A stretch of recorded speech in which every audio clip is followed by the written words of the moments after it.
My day job is I work for Pima County One Stop. I help individuals secure employment. And then my wife and I started a couple transitional homes to where we house individuals either coming from homelessness, incarceration, addiction, basically transitioning from where they're at to where they're going. Growing up, I'd always made a series of poor choices, getting in trouble as a young kid. When I turned 18, that's when I picked up my most serious crime.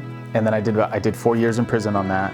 And when I got out of prison, and to be honest with you, that's when your prison sentence starts. It's not when you go into prison, right? So when I got out of prison, that's when we started hitting struggles. That's when I started getting told no for housing, got told no for jobs. I couldn't even volunteer for kids' school events, right? So for me, that was the hardest part, not knowing that you can do any of that stuff. And then to be able to vote for any of that to change was out of the window too. And then there's a lot of jobs where you needed fingerprint clearance cards, and those are things that I would never get. So I thought I was stuck to work in these minimum wage jobs, entry-level type jobs. And that's what I did. I did construction work, and then I worked in the restaurant for a while.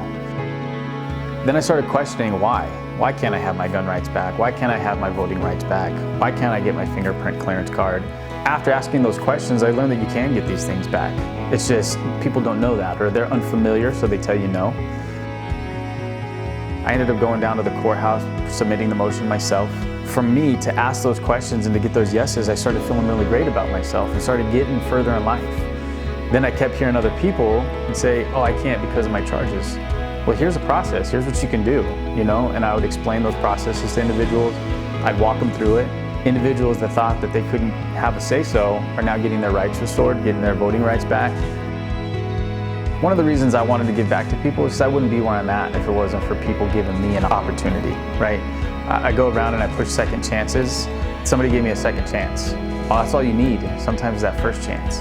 So for me to be able to help individuals and to be able to help somebody without anything in return was huge. We deal with a lot of people. So I have people coming from horrible life situations that they're fresh out of. Some were old, some have never been sober in their life. So we're helping them transition from that experience to where they're going. So with that, we don't push programs, we don't push counseling, I don't push therapies on individuals. I highly recommend it, highly encourage it. But I feel that recovery doesn't come from somebody telling you out of a book what you need to do. It comes from you respecting yourself, loving yourself. And if you don't love yourself, you're not going to be successful in life, you know? I've never felt that I needed to change anybody. What I have felt is that I needed to provide a space for somebody to be themselves and to grow with whatever skills they have. I recently told my clients, I don't know you, but I provided you a bed well before I knew you. I loved you enough, and it's not because of anything you did or because I'm a nice guy. It's because God designed you to be in a particular position, and I want to provide that space for you to be the person He designed you to be. So for me, I try to let people have that space to recognize that they are a child of God and that they're going to do great things in their life.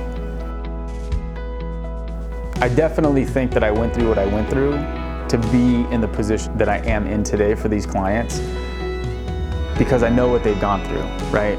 I heard a long time ago, people don't care what you think unless they think that you care. So by me being able to have that passion and understanding with where they're at, I don't ever try to say, I know what you're going through.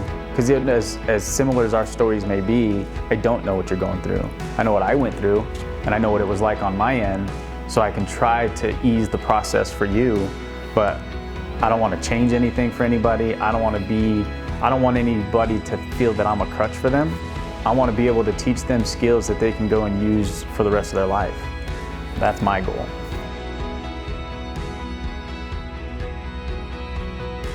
I approach every relationship that I have as starting from fresh and scratch, right? So I treat everybody as a human, regardless of what they went through. I have a lot of people ask me, oh, what did they do? What was their crime? What were their charges? Half the time I don't even ask, because at the end of the day, I'm not going to try to judge this individual because they are meeting me where they're at. So whatever they did in the past, the fact that they're here, I have to take that and cherish that, right? And help them get to where they need to be.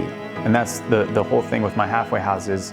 I don't call them halfway houses, I say transitional houses, right? Because they're in a transition from where they're at to where they need to be. I need to do my part and to help them get there.